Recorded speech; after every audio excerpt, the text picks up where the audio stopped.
Brad Owen has pocket aces. That's lucky. The very first hand of the session, we're dealt pocket aces in the hijack. I raised to 30. I don't realize that the cutoff is called while I was getting my camera set up. I think everyone is folded, and I almost turn my cards face up as I excitedly say, literally first hand, I realized. Look, if you say something silly before realizing what's going on, I mean, you gotta try to save it. You gotta try to save it. Literally first hand. I raise and I get called. The cutoff put chips out there and still has cards, so I try to save it to make it not seem like I was just about to show everyone that we have aces.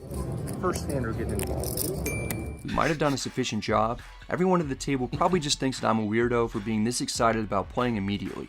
We're heads up out of position. The flop comes King Jack 3 with 2 clubs. I keep my streak alive, flopping an overpair or better with aces.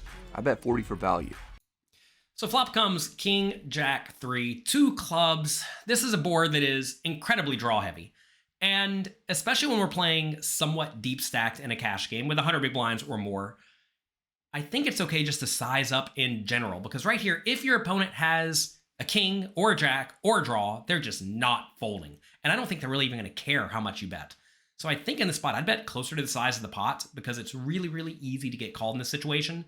And especially on blank turns, that's going to allow you to continue betting using a very big size. I don't think there's a problem with a $40 bet, but exploitatively against most people with hands like aces or ace king or king queen in this spot, I think you just get a lot more value by using a slightly bigger size.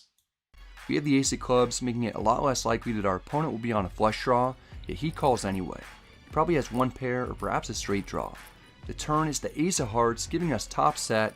I actually don't love seeing it because if we were up against a hand like king queen, the opponent won't feel as comfortable putting in money with second pair, and he'll have picked up a straight draw. We also lost the lead if we're up against queen 10. We still can't let the opponent see a free card.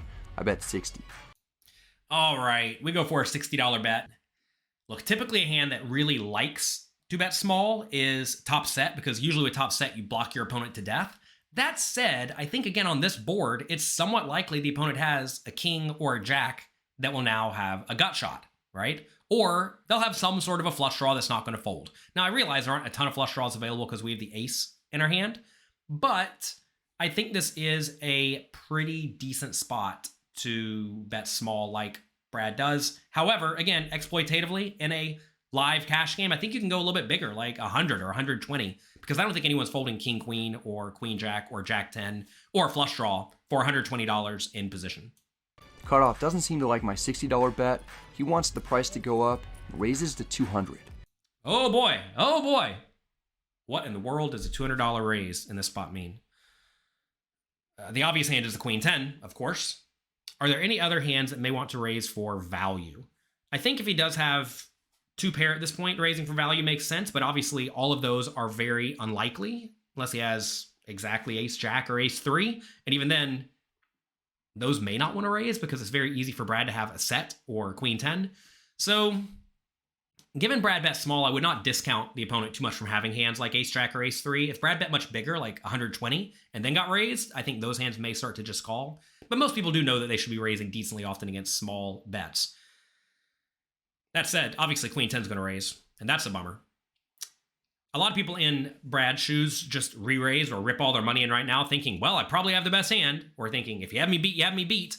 But I think we have to be kind of cautious here, because if we do happen to be against queen 10, maybe there's some chance we don't have to put all of our money in on the river. And if we are against a hand like ace 3 or ace jack, it would be a disaster for us to shove and then have the opponent fold that. Now, you may say, my opponent would never fold ace jack here. But if you want to load all your money in on this board, ace jack is not a good hand, although some people will just hero call it off, no problem. So I think I would call in this spot, but it's tough in live cash games. Look, a lot of people in live cash games drastically underbluff, and if your opponent drastically underbluffs and they don't overvalue stuff like ace 3 or ace jack or king jack, top set's the bluff catcher that has some outs to improve. We've got the second nuts and relevant card removal, making it way less probable that we're up against a flush draw or 2-pair hand. Plus, we didn't get 3-bet pre-flop like I imagine we would have by pocket kings and pocket jacks, so the main hand that I put the cutoff on is a straight with queen 10. There's still no chance that I'm folding, but I'm not fist pumping about getting raised here. I play conservatively and call for 140 more.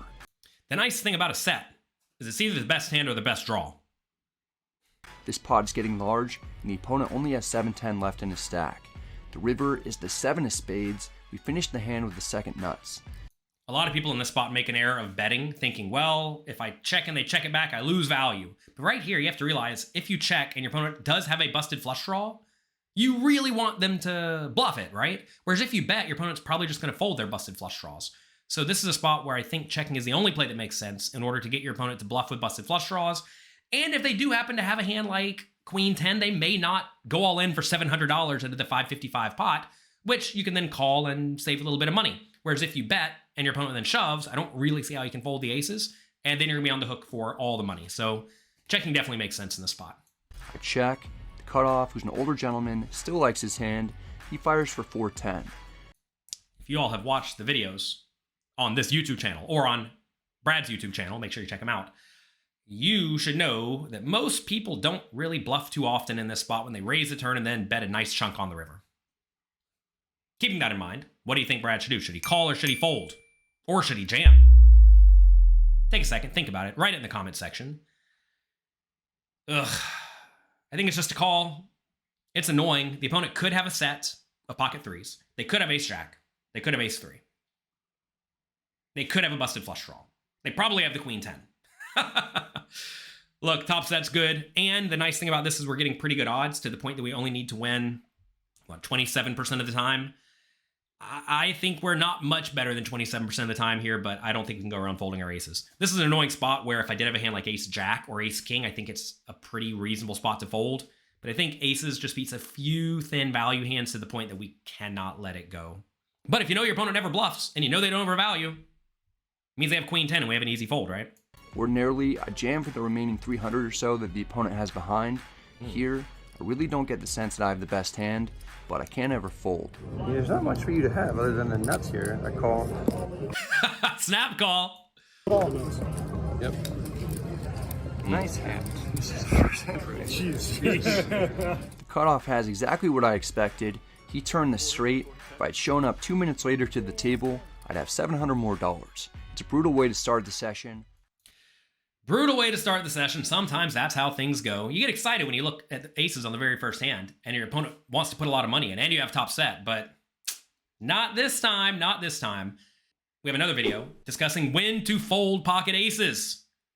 Sometimes you have to lay them down. I don't think this was a spot. I think this is a spot where you should just lose $700. And the alarms are going off. Alarm bells always go off whenever you have aces and you end up losing. This is a spot where Brad did a really good job to not lose more. And I think a lot of people either jam it on the turn or they jam it on the river and they end up losing the entire 1,000 or whatever the opponent had. So good job to Brad. Even though he lost, I think it could have been way worse. Good luck in your games. Have fun. If you enjoyed the video, click the like and subscribe button. When alarm bells go off, maybe you're supposed to let it go. But if you go around folding sets, you're probably not going to win at poker.